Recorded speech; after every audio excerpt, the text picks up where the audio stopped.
In the back of the room, sitting at a giant-sized table, with a giant-sized mug of something on it, is... How big? Is that what you're asking? How large are giants? Yeah. Because you said that the 3D were like 9 feet tall, but I imagine... Fire giants are bigger than that, I believe. Because giants as a whole range from like 9 feet to like 18 feet. Oh, you know what? That information is actually not in the 5e monster manual. Oh, really? Weird. I Oh, think they it's just... like in the third they edition just- monster manual. They just They give... just yeah. But, hold that thought, because... That's why we keep the second edition books around, right? They're giant sized. That's exactly why we keep the second... Yeah, but saying giant size, that encompasses like 9 feet to like 30 feet. It's... But they don't actually tell you. So, looking in the second edition book... Well, making sure that you're in the right monster manual for second edition. No, there's only... Well, it'd be the... It's actually not the monster manual, it's the monstrous manual. Monstrous Get it? Compendium. No, monstrous manual. I'm holding it right here. Oh, weird. The The Planescape ones are the compendium. Yeah. Well, all of the like side settings are compendiums or appendices or whatever. Okay, a fire giant, and this is important because you're going to be fighting some of these. About 18 feet tall. That's too big. That's preposterous. Just big enough. Yeah, fire giants are enormous. Okay. So you're talking to this guy's ankles. Yeah. There are no accommodations in this room for termites of your size. For fire gnats. I want one person in the party, only one, to make a strength intimidation check. I'll let Serenity do that. That sounds like a Serenity thing. Okay.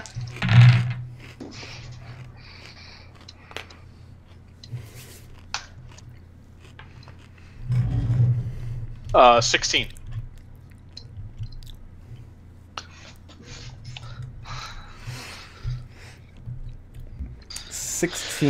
Okay.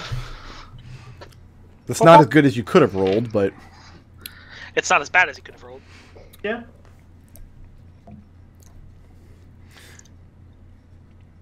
you guys kind of fall in behind Serenity, who's walking with the most amount of confidence in this place. What is Serenity's like outlook on creatures of this size? Like, what is her general demeanor towards creatures who very clearly outclass her in strength? Pretty much the same as anybody else. Like, as long as she's not looking to pick a fight, which she isn't. Because if she was, it would already started. She's just going to treat them just like anyone else. Okay.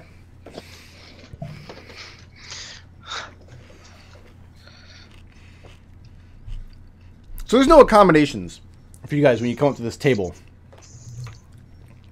So Zudvog is forced to stand from his chair and kneel down next to the table to address you. And you can tell he does so with great pain, like a human warrior who's 60 years old and has spent his whole life fighting. The aches and pains of 1,000 battles wearing down on him. And he asks who these insects are that claim to be friends of the great king, Asal Sodius. I'll introduce myself. That's Riot. And he says, this name is not known to me. And he looks at Serenity. This one. Serenity. And he shakes his head again. This name is not known to me either. Who of you have done great feats?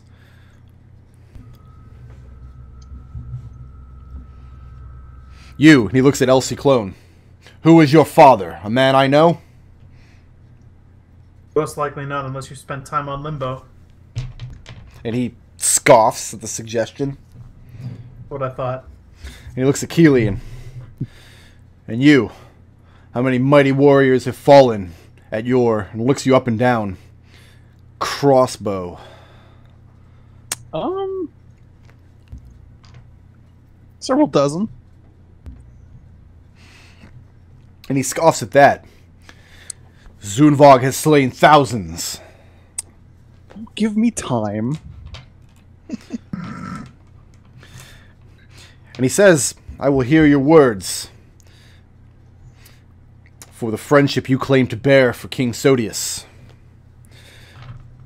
Let us hope they be brief. We mean to avenge him. We mean to drive the interloper out of this King Sirius' compound. So you are not friends of the king so much as you are enemies of the usurper Jandar. It's better than friends. Amounts to the same thing, doesn't it? Someone once said an enemy of my enemy is my friend. And at those kind of statements, he looks very, very purely at you. And he says, what wrong has Jandar conducted against you? I'll just look at Ciclon, yeah. Ciclon shrugs off his robe and reveals shrugs up the robe, takes out the bandages underneath, and reveals the brand on his shoulder. That wrong. He says, you belong on Locksmith's Row. I could earn 10 gold pieces for turning you in. Belong where I choose to be. We can pay you a lot more than that for helping us avenge your former king. Could you even fit 10 gold pieces on your finger? Oh, they're giant-sized gold pieces. They're like 10 hockey pucks. And he says, 1,000 gold pieces would not be enough to topple Jandar's wealth.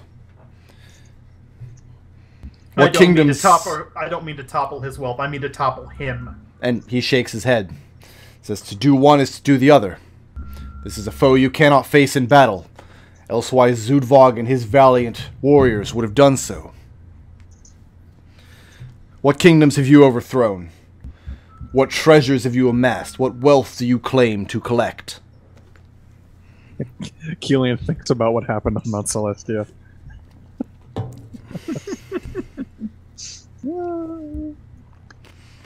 If not by force, then what is the way?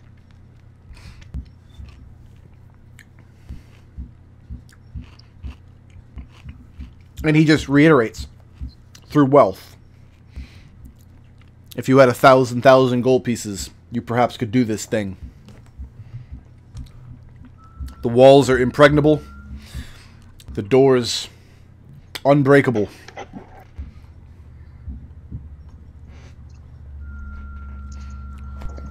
But for coin, they'll open.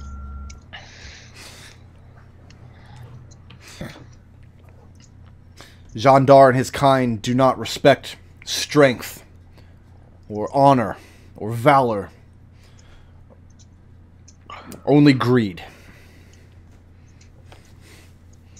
Love of money and power drives his kind.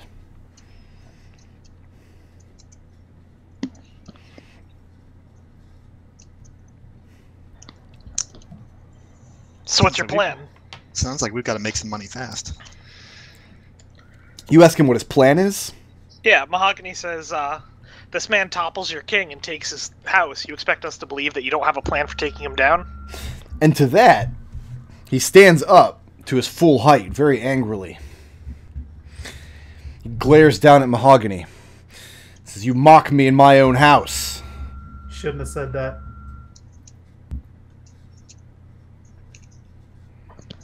Mahogany's saying is you want to take him down more than any of us. And then Mahogany looks around and he says, and I think that you could probably do so with some help. And you look around at the several haggard fire giants who at this point are brandishing weapons and moving closer to the group and giving you their undivided attention.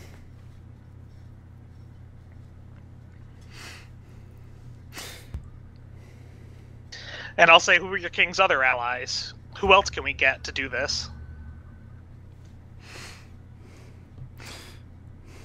Make a persuasion check at disadvantage. It's not going to take disadvantage. Mahogany's a -2 to charisma. 2 20s. Here we go. Wah! Oh, they both didn't go off. See, it was the one that didn't go off the table that screwed us. Yeah. That's a 3. Okay, well 3's not going to do it. Just, Didn't think so. I haven't even made his roll yet, but I'm going to tell you, 3's probably. Oh, you know what? I'm I'll tap my belief points for that. Okay. I'll re-roll one of these dice and then pick one.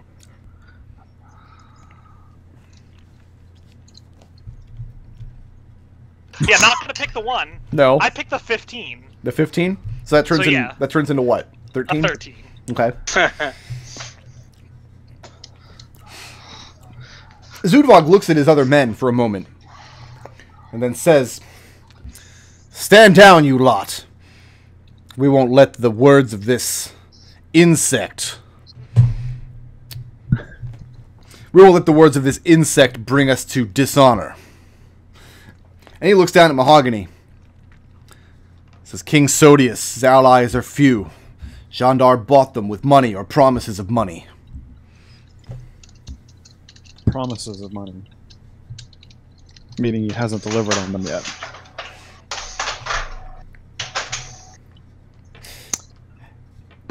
He asks how long you've been in the city of Brass. About less than a day. Because he tells you in this place the promise of money can be as good as the actual coin. If the right words are spoken, if one knows how to navigate the labyrinth of mercantile intrigue. And he seems very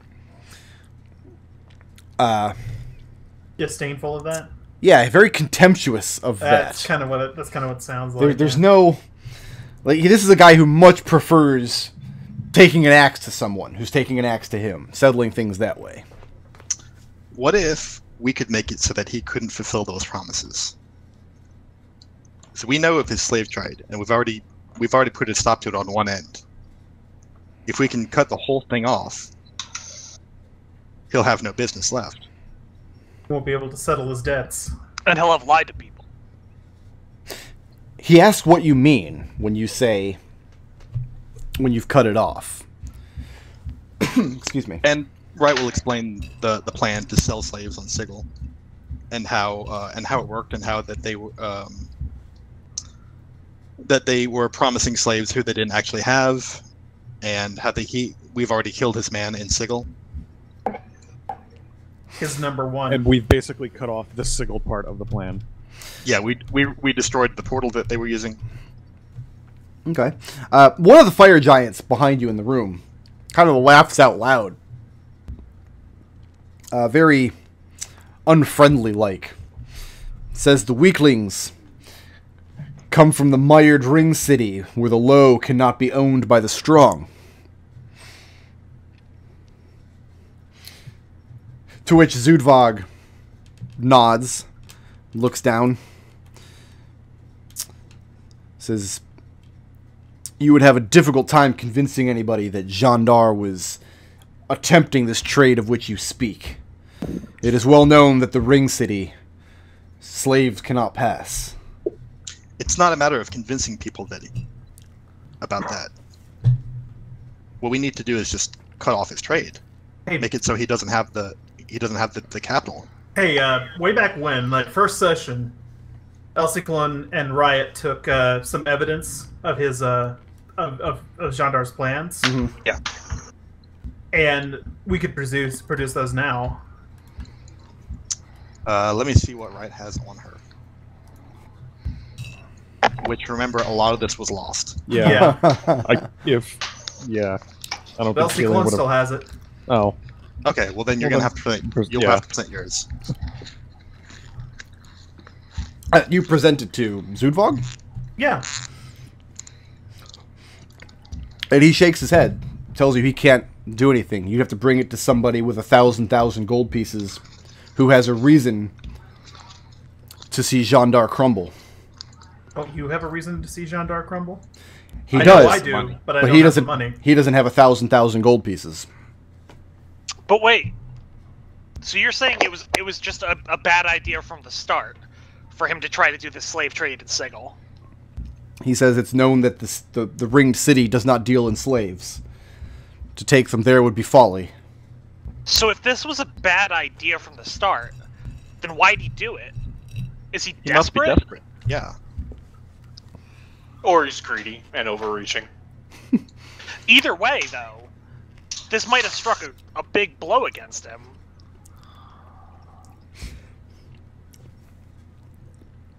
It goes back to this idea of promises of wealth.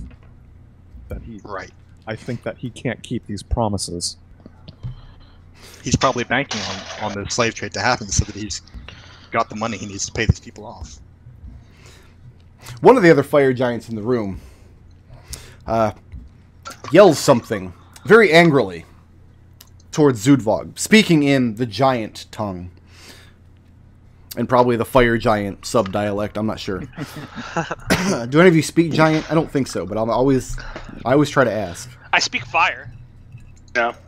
Because somebody's going to be like, oh, I speak all known languages. Actually, no, Riot I'm not. used to speak all known languages.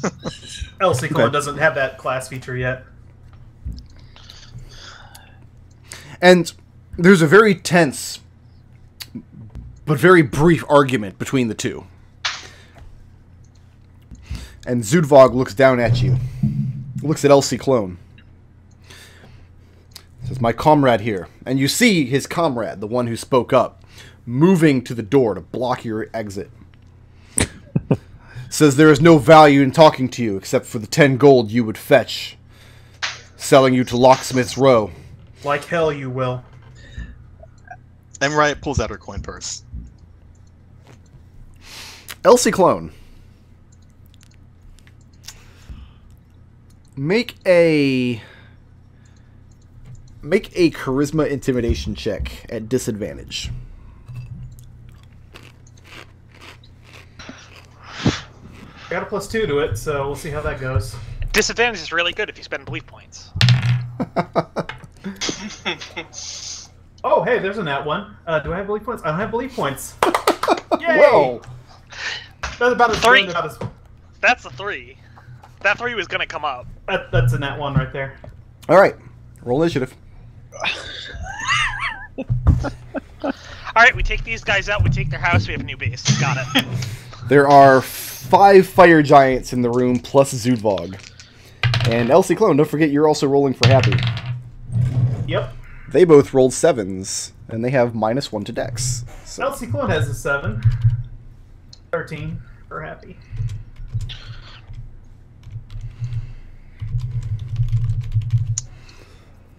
Oh, I'm so glad that this happened. Riot, what are you up to? I'm up to, I got a nat 20, 22. 22. Nice. And Kelian. 9. Hey, that's higher. And Ciclon. Ciclon's on a 7. Happy is on a I didn't ask for Happy. 15. Serenity. Serenity acts at 15. 15. Didn't you roll advantage? Mahogany. 17. And Happy. 15. 15. So, right, here's what happens. Mm-hmm. Zudvog says that his comrade thinks the only value there is in talking to you is the 10 gold we can get, turning this one in to Locksmith's Row. And before he can complete his thought, Ciclon interrupts him and chimes in, "The hell you will!" And at that, it looks like one of the fire giants standing on the sidelines is about to step forward and smash him to teach him a lesson about speaking out of turn. But you won initiative. Alright. Riot pulls out a coin purse Okay. and holds up 50 gold. So you just hold out a handful of gold? Says you can get your 10 gold, or you can get more and leave us be. Make a persuasion check at advantage. Mahogany, what's your action? I can't wait for the results of her persuasion check. No, 'cause this is all going to transpire in half a second. Alright. In that case, I'm just going to shift into a large bear Okay. and hold my action. If the one with the hammer swings down at Ciclon, I'm going to attack him. What was that persuasion check? 21. 21. Serenity, what's your action? Serenity puts her hand on Ciclone's shoulder and sort of pulls him back into the middle of the group and stands in front of him. So you're putting yourself in between you and the giant? Yeah. Okay. And Happy takes the other shoulder and steps in front as well. Kelian, what's your action? Kelian says, I'm confused. For a group of people who claim to be so honorable, you seem so intent on selling someone who is no relation to you. Okay. Ciclon, what's your action? No action. No action? Not even dodge? No. I'm standing completely still.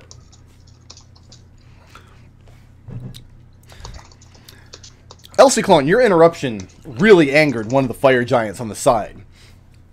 And grabs this giant's hammer next to him and is stepping towards you. And you feel the whole building shaking under the weight of this 18-foot tall fire giant. And the fire giant in the 5e books looks a little bit like Ganondorf from Plate Mail. Just saying. That's fine. A little bit. As soon as he takes a step forward, Serenity and Happy kind of pull you back, stand in front of you. And Riot steps forward and says, something gold pieces. At that, Zudvog yells out something in giant, which you take to... You translate as something like halt or stop. The other giant stops.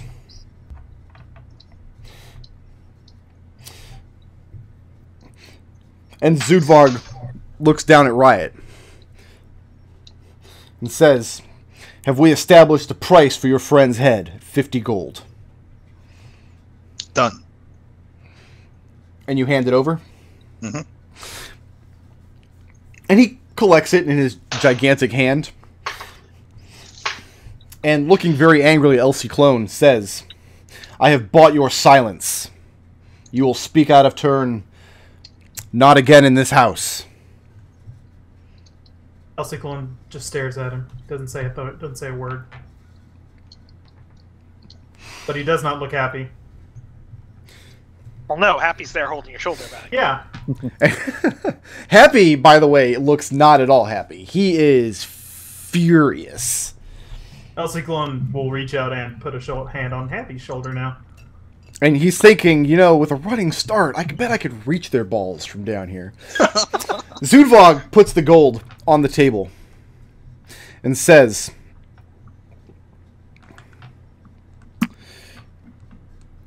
if you find the means, if you find 1,000 gold pieces, and you have need of 6 axes, return here. We'll do that. If you...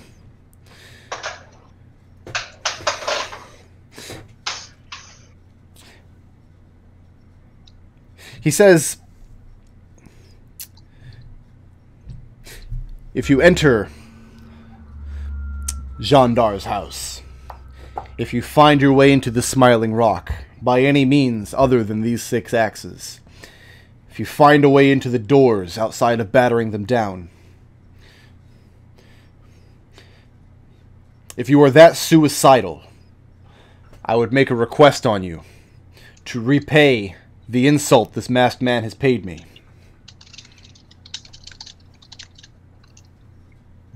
How do you mean by that? He says that King Sodius had a beautiful harem. Many, many lovely courtesans. Many of which who were fire giantess, but also half-giants, Genasi, several Jan.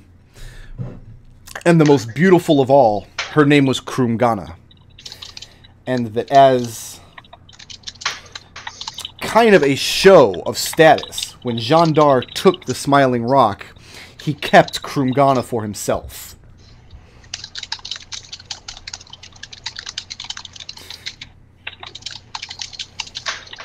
And Zudvog tells you that such beauty is not meant to be shackled by the usurper.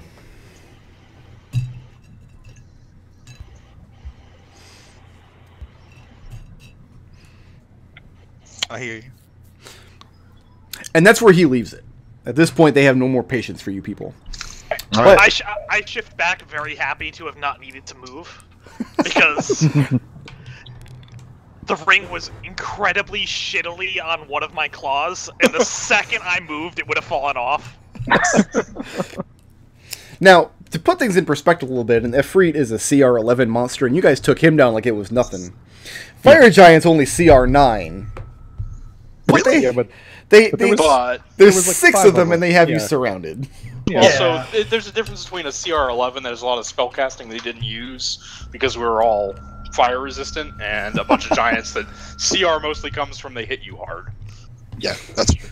Yeah, but you're On the really other good hand- at being hit hard. Riot can probably nail all these guys to the wall, no problem. So that's where he leaves it. If Ciclon puts his bandages back in place.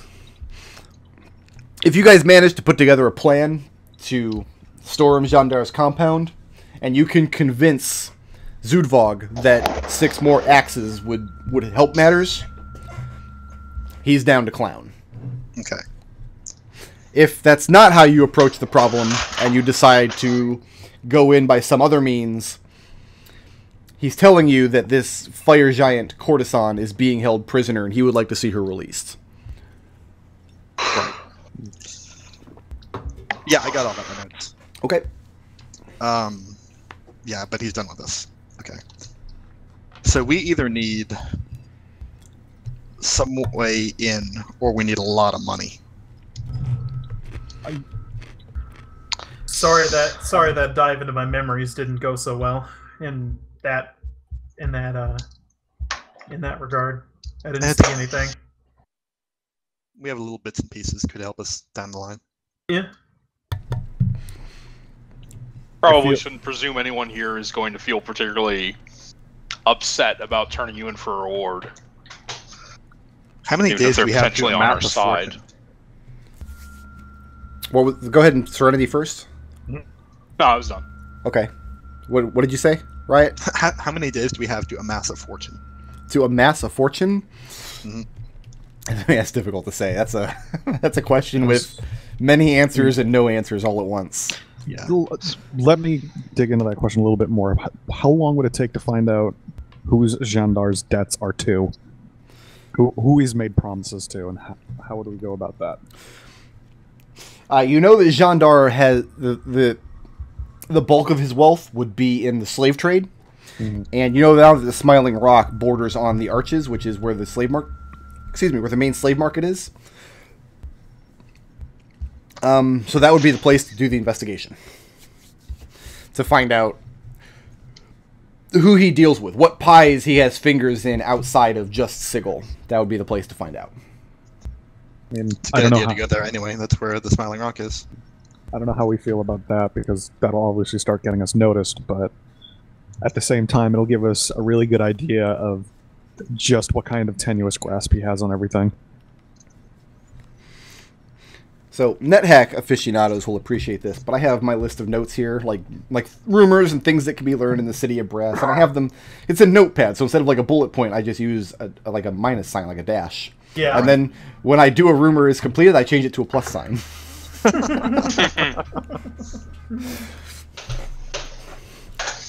So what's next for you guys? So the slave markets then? I don't want to go there, but I kind of have to. Are you going to be able to handle it? You're not going to burst in, try to free all the slaves, get us all killed? God, no. Happy says that he might. Can we make a stop on our way to the where are we now? We're at the castings, right? Yeah, you're up on the hill up in the castings, closest to the charcoal palace. Do we want to swing by the Plaza of the Hunters to see if there's any jobs we might be able to do? That sounds like a great idea.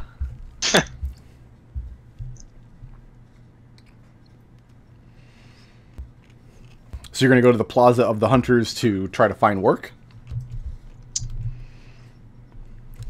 Maybe, if the work pays extremely well. Okay.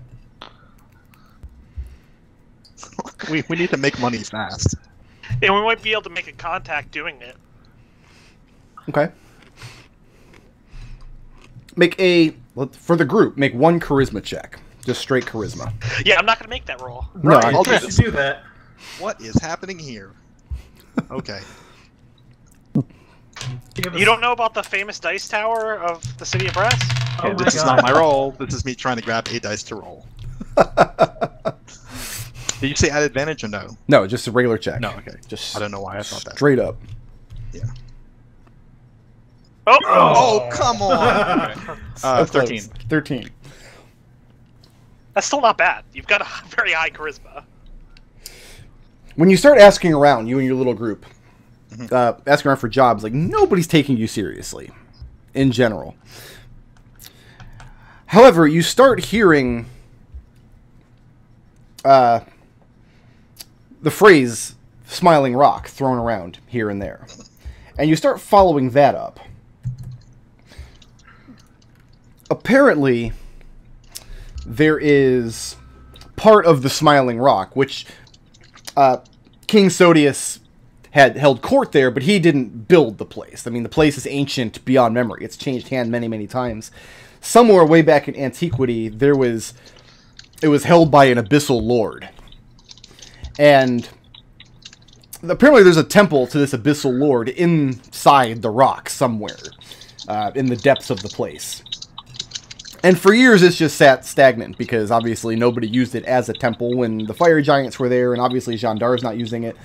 But there are rumors that a cult of this abyssal lord is starting to gain prominence somewhere on the Abyss, and a little bit of that has spilled into City of Brass just very recently, because of anything that happens in the Abyss spills into Sigil, and right now Sigil's got a portal to the City of Brass, so it's kind of spilling all in. And one of the things that some of these hunters are doing are commissioning a type of magical harness that could be used to ride a spider the size of an ox. I want to see that spider. Because apparently this kind of spider is associated with this abyssal lord and this cult coming to prominence. So right now there is a kind of black market for relics of the abyssal lord named Taza Azitz.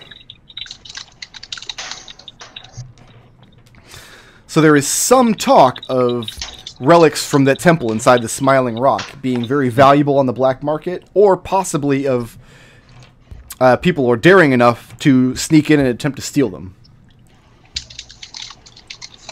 All right, I'll add it to the great big list of things we're trying to get out of that place. But as far as anybody hiring you guys for a job, the problem is you're little puny people. Right. With little puny crossbow, like, pfft. Well, we know we can take a genie. We just need to go One. somewhere they need to go small. Like somewhere they'd be too big to fit. We can't do it. They're And too big that's to not fail. going to be, and that's not going to be the Smiling Rock, because it was built for fire giants. I need to make a roll here, because one of you is going to have to make a saving throw, but I haven't decided which one yet. Serenity. Ciclon, make a deception check. Oh no. Oh, goody. Goody, goody, goody, goody. I think I know what this is, but I'm just going to... At least it wasn't me, dude. I got a -2. I got a +2. For like 2 bros. Again, no bleak points, so it's a 9.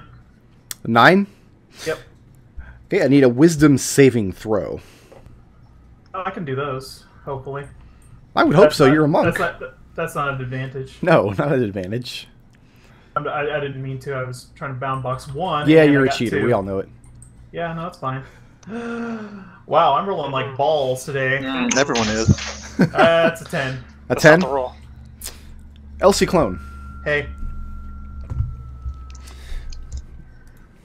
you receive like an image in your mind of a beautiful Jinni. A Jinni being an air genie.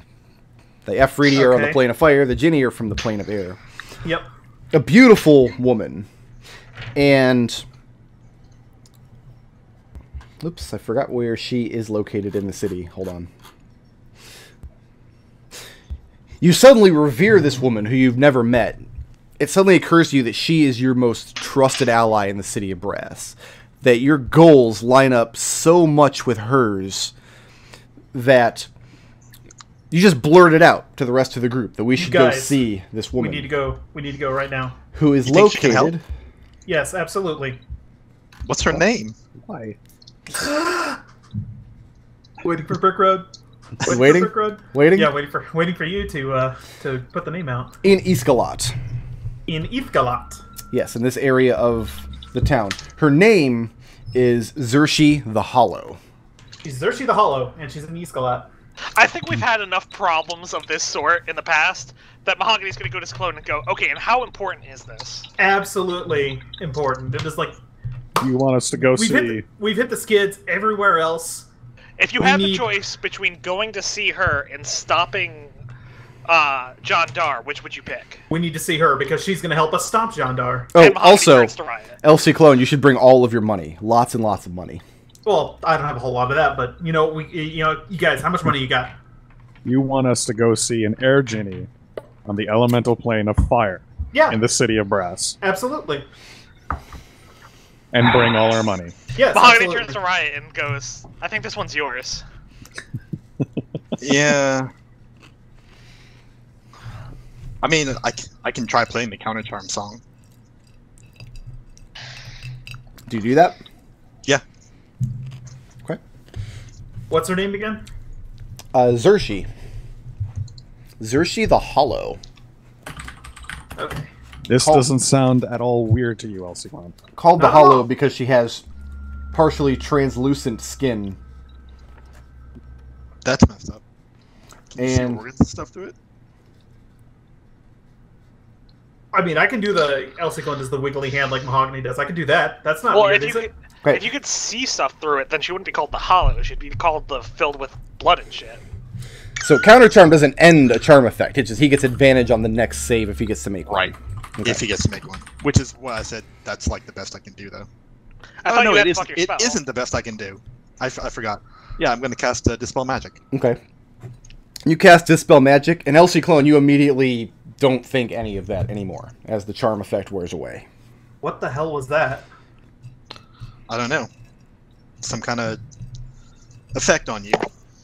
Sounds like Probably suggestion. Well- Probably. Should we go see her anyway? Yeah. Maybe. Seems like. Maybe. Don't have any better leads. I think it's a good idea.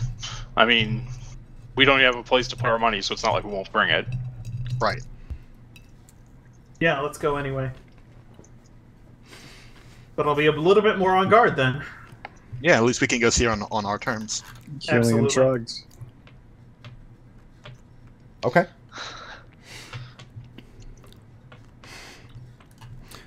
Elsie Clone, Hey, you lead your companions, who are only looking out for your best interests, you understand, oh yeah. to just a little hole-in-the-wall bar, where you see a mob of Sigillians kind of just festering about.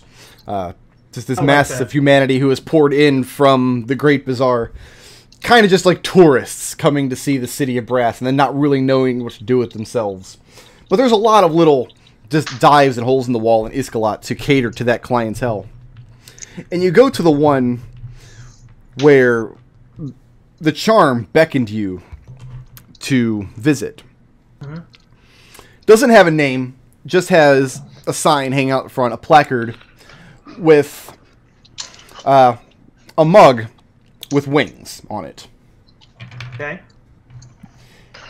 And That's a going good mug. inside, again, packed with Sigillians. This is like Olympics week in the city of Brass. These are the expats.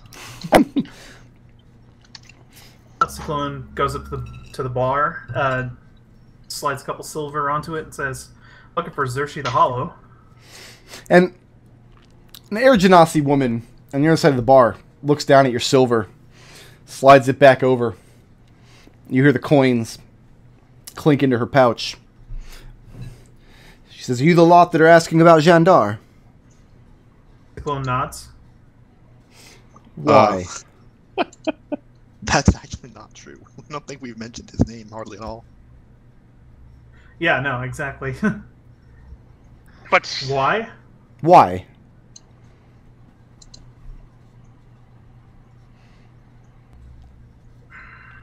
I have business with him. You sell slaves. Absolutely not. And she looks over at the rest of the group. This is kind of a scrawny lot, aren't they? No. No. Points at Kelian. That one might be worth something in bed. What do you say, love? 5 gold for a row? Kelian scoffs. I think he's charged more than that before. But anyway, no. I have history with Jandar, and I mean to settle it today. Or not today, but I intend to settle it soon. Kelian brushes his hand through his hair. And he sparkles a little bit. Mahogany turns to Kelian and whispers, I think you're worth at least 10. She asks Elsie Clone, what sort of history? Got some more private we can talk? She says, if you're an escaped slave, I guarantee nobody here cares. And she shouts, hey, this one's an escaped slave! Elsie Clone. Right here! Elsie Clone. Belong to Jandar! Nobody cares. Nice hat. These folks are all from Sigil. Okay. Yeah, that's it. Right, laughs. And why do you think Xerxes can help? To be quite honest, she used some kind of magical effect to call me and drew me here. So if it was a trap, at least I'm going into it knowing it's a trap. Yeah, she called us. You're the kind of folks who'll willingly step into a trap. And she smiles broadly, says, Xerxes will like that. Behind her is just a dirty blue curtain. And she reaches back with one arm and lifts the side of it up and says, go on back. And waves the 6 of you in. All right. As we're going in, Riot asks Kelian, what are your prices anyway? Kelian shrugs. It's not the point. Oh. Do you have friend prices? Are you interested? Mahogany shrugs. I'll try anything once. Wow. Well then. Glowing endorsement. Listen, man, all love is cool. Stepping into the back room after you break the plane of the curtain is a wash of relief. It is so nice and cool in this room. I mean, it's like you're out in the hot sun all day, and then you step into the air-conditioned gas station to buy a bottle of water, and that first blast of ice-cold air. And then you walk to the back, and you open the door with the bags of ice, and you're just like, I could just stand here all afternoon. Like, the caked-on sweat and murk of the city of Brass is just washed away as soon as you step in. And you realize there's a cool breeze blowing through the enclosed space of the room in a very gentle, not a circular pattern, but from one wall to the next. The sides of the room are lined with bookshelves, and in the back is a large 4-post bed with 4 curtains drawn. And you hear a woman with a sing-song voice call from it. And she says, my daughter's right. I do like the kind of folks who willingly step into traps. Well, then you're going to love us. Yeah, I think we're going to get along famously then. It's basically all we do. And she chuckles a little bit. She says, there have been at least 2 attempts on your life that I know of since you've arrived. Oh? 2. She says, the first one,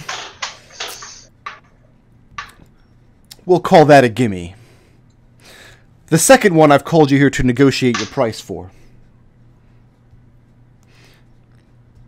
And if you leave me unsatisfied, well,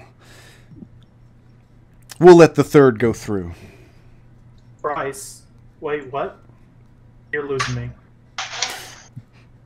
She's saying that she foiled 2 assassination attempts on you. Oh. Right. She gave you the first one for free. She's charging you for the second and threatening you that the third one will get through. Well, I will have you know that I always make sure my client is satisfied. Kelian crosses his arms, puffs out his chest a little bit. And Just me or all of us? Kelian, you say that, and one of the curtains at the edge of the bed lifts up as she gingerly lifts it with her delicate, somewhat translucent foot.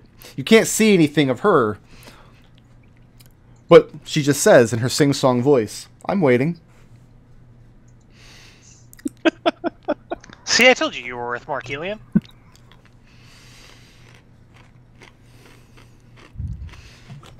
Kelian, it's all you. Yeah, Kelian will go to the bed. That's fine.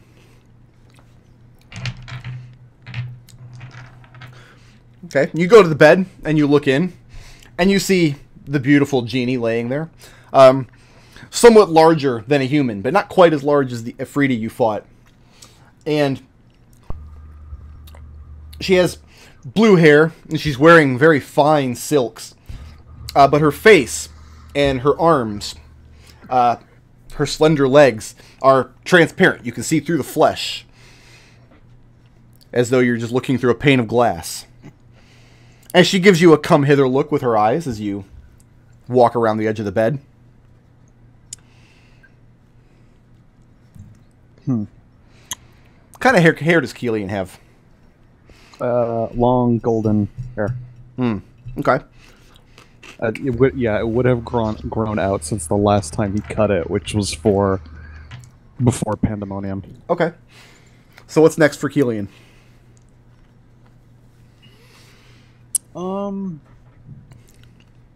Do we excuse ourselves while you two conduct your business? Are you like into that? Well, if this is a trap, I think you guys should stay. And Kelian starts to undress himself. We know how you like walking into traps, Kelian.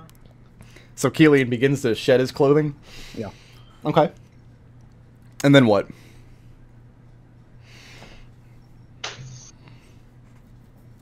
I mean, Kelian's been naked in front of the party before, so that doesn't bother him. Oh, we're not going to describe Kelian's genitals That's good. in any great detail. We've already done that before. He's here to save the noble aggression of his genitals.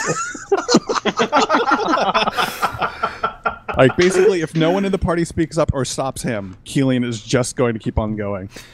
Okay. Knowing full well that... Here's what you guys see. We've deduced that this is a trap, but no one is saying, like... At the front... Sorry, go ahead. At the front of the room, here's what you guys see. Kelian drops his equipment on the floor, begins to disrobe. And once he's, bare-ass naked, he begins to step forward and climb into the bed. You see his head jerk backward, as though someone has grabbed a tuft of his long golden hair and yanked really hard, exposing his neck. And Kelian, you feel cold steel against it. Ah. Man, Kelian drops his equipment on the floor. He's bigger than I thought.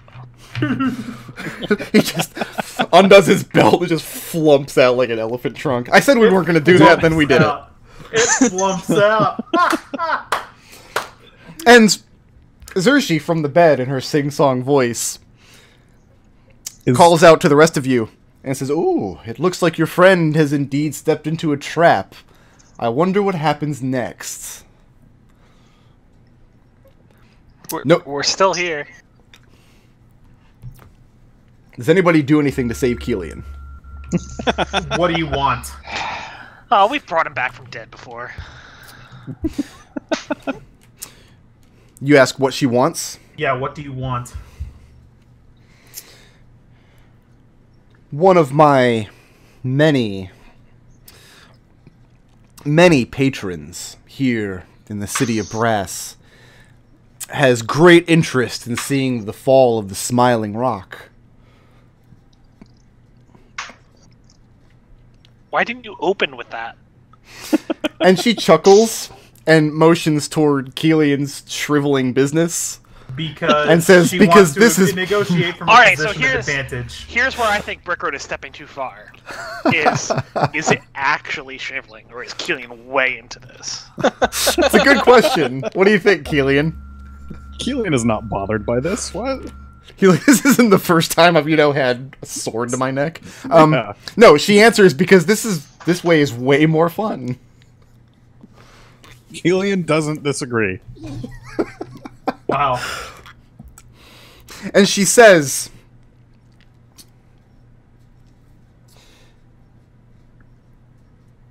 actually, she's not going to say anything else. She says this is way more fun in response to Why didn't you open with that? And let somebody else take it from there.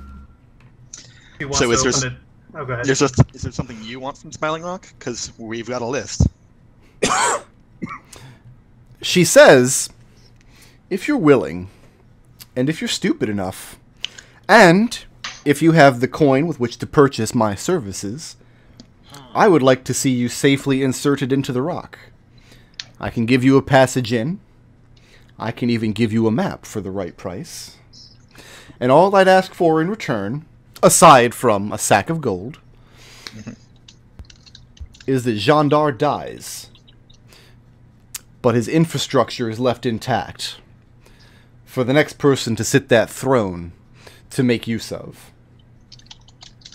Saying you want to take over his operation? And she says that's not her business. There But are one of your safer clients. ways to make money than trading in slaves. How much gold are we talking about here? How big a sack?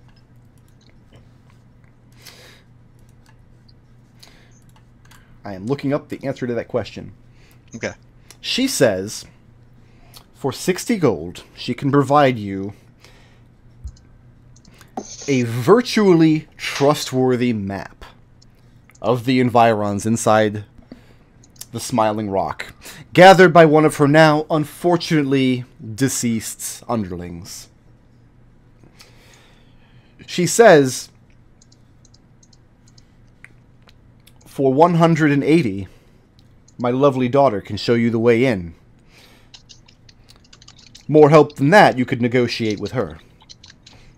Virtually trustworthy? Virtually trustworthy is the phrase she uses. No, that was Mahogany's response. Oh. And she says that perfect information on the house of any of the wealthy merchant princes in the city of Brass is difficult to come by. Jandar, being a Dao, is more guarded than most. So describe the position Kelian is in again. He's sitting on the bed and there's a blade to his neck. Well, And you're still standing on the ground. You were just Okay. about to step into the bed when your hair was... So you're feeling your hair held far back and the cold metal on your neck. Okay. That's the position you're in right Like, now. can I see her wrists or arms or anything? Or? You can see nothing. Your I can see your nothing? attacker is invisible. Okay. Do you How- do you let our friend go as part of this deal? And she waves her hand, and Kelian, you feel your head jerk forward and the metal move away from your neck. And Xerxes says, merely a jape, think nothing of it. Hell of a jape, lady. You're missing out. I mean, if you'd want to waive the gold, I can provide other services. Kelian lets out a Cheshire grin. Again, I say, do you want us to leave then? I mean, if she's paying for all the gold, we can stay. And Riot gets out a coin purse again. Okay. It says, "Is this separate? With the map and the The map is 60. yeah." The companion showing you the route in is 180. If you want her to So- do more than show you the door, for example, if you want her to show you around inside what she knows, if you want her to do any fighting or anything, you'll have to negotiate a price with her. Seems fair. And Riot will produce the 240 gold. Okay. Kelian clicks his tongue a little bit and starts to get dressed. Okay. And That was Riot, fun. approaching the bed, you feel a hand on your chest, stopping you. And then a moment later, you feel a hand caressing the hand that's holding the bag of gold. And there's an invisible palm held out in front of you. How do I see the palm? You don't see it, but you know it's there because Oh, okay. it kind of guided your hand into its. Right. Yeah, I'll count out the money into it. And you see the gold in midair move back away from you. Where's it go?